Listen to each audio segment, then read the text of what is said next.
ಶಕ್ತಿವಂತರು ದೀರ್ಘಜೀವಿಗಳು, ಶಕ್ತಿವಂತರು ನಿರೋಗಿಗಳು, ಶಕ್ತಿವಂತರು ಸುಖಿಗಳು, ಶಕ್ತಿವಂತರು ಪವಿತ್ರರು, ಶಕ್ತಿವಂತರು ಪೂಜ್ಯರು, ಶಕ್ತಿವಂತರು ಪುಣ್ಯವಂತರು, ಶಕ್ತಿವಂತರು ಭಾಗ್ಯವಂತರು, ಶಕ್ತಿವಂತರು ಯಶವಂತರು, ಶಕ್ತಿವಂತರು ಕೀರ್ತಿವಂತರು, ಶಕ್ತಿವಂತರು ಸಾಮರ್ಥ್ಯವಂತರು, ಶಕ್ತಿವಂತರು ಸ್ವಾತಂತ್ರ್ಯವಂತರು, ಶಕ್ತಿವಂತರು ಜಗದೊಡೆಯರು, ಶಕ್ತಿವಂತರು ಆತ್ಮೋನ್ನತಿಯು, ಶಕ್ತಿವಂತರು ಧರ್ಮಾತ್ಮರು, ಶಕ್ತಿವಂತರು ಮಹಾತ್ಮರು, ಶಕ್ತಿವಂತರು ಬಲವಂತರು. ಶಕ್ತಿ ಸಂಪಾದನೆಯಿಂದ ಮನಸ್ಸು ನಿರ್ಮಲವಾಗುತ್ತದೆ. ಶಕ್ತಿ ಸಂಪಾದನೆಯಿಂದ ಪವಿತ್ರತೆ ಹೆಚ್ಚುತ್ತದೆ. ಶಕ್ತಿ ಸಂಪಾದನೆಯಿಂದ ಶಕ್ತಿ ವೃದ್ಧಿಯಾಗುತ್ತದೆ. ಶಕ್ತಿ ಸಂಪಾದನೆಯಿಂದ ಆರೋಗ್ಯ ವೃದ್ಧಿಯಾಗುತ್ತದೆ. ಶಕ್ತಿ ಸಂಪಾದನೆಯಿಂದ ಐಶ್ವರ್ಯ ವೃದ್ಧಿಯಾಗುತ್ತದೆ. ಶಕ್ತಿ ಸಂಪಾದನೆಯಿಂದ ಚಿತ್ತಶುದ್ಧಿಯಾಗುತ್ತದೆ. ಶಕ್ತಿಯೇ ಸರ್ವಶ್ರೇಷ್ಠವಾದದ್ದು. ಶಕ್ತಿಯೇ ವಿದ್ಯಾಪ್ರಾಪ್ತಿಗೆ ಮುಖ್ಯ ಮೂಲ. ಶಕ್ತಿ ಆತ್ಮ ಸಂರಕ್ಷಣೆ ಮಾಡುತ್ತೆ. ಶಕ್ತಿ ಆತ್ಮೋದ್ಧಾರ ಮಾಡುತ್ತೆ. ಶಕ್ತಿ ಸರ್ವ ವೇದಗಳ ಸಾರ. ಶಕ್ತಿ ಅಂದರೆ ವೀರತ್ವ. ಶಕ್ತಿ ಅಂದರೆ ಶೌರತ್ವ.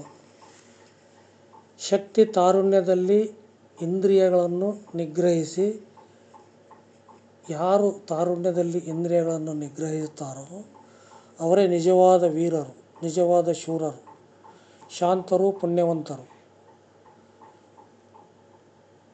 ತಾರುಣ್ಯದಲ್ಲಿ ಮನುಷ್ಯನಿಗೆ ಶಕ್ತಿ ಉತ್ಪಾದನೆ ಆಗ್ತಾ ಇರುತ್ತೆ.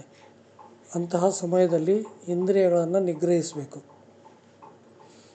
ಯಾರು ಶಕ್ತಿಹೀನರೋ ಅವರು ಹೇಡಿಗಳಾಗಿರ್ತಾರೆ.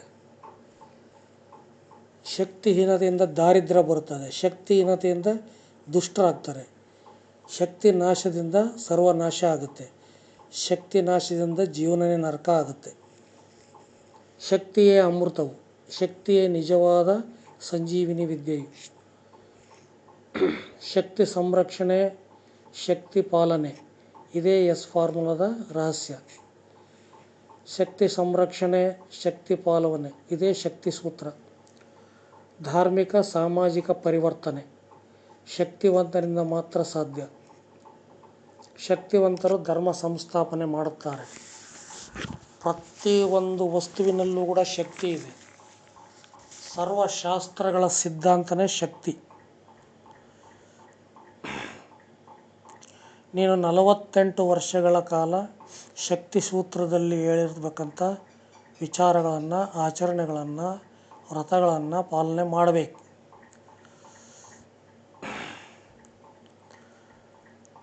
ಮನವಿಲ್ಲದವರಿಗೆ ಇದನ್ನು ಉಪದೇಶ ಮಾಡಬಾರ್ದು.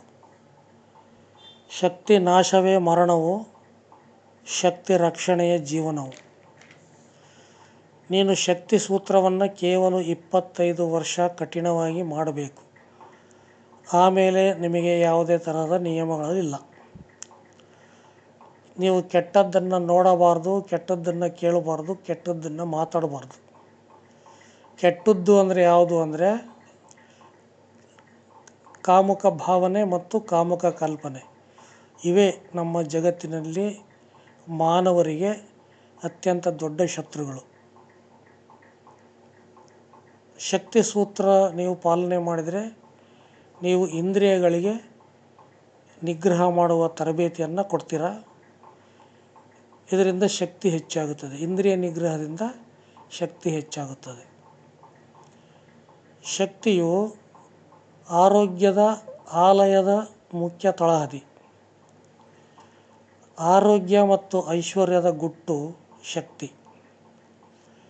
ಯಾವನು ಶಕ್ತಿಯನ್ನು ಕೊಲ್ಲುವನೋ ಅವನನ್ನು ಶಕ್ತಿ ಕೊಲ್ಲುತ್ತದೆ.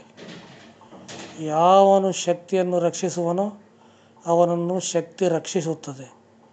ಬೆಲ್ಲದ ಸವಿ ಬಲ್ಲವನೇ ಬಲ್ಲನು.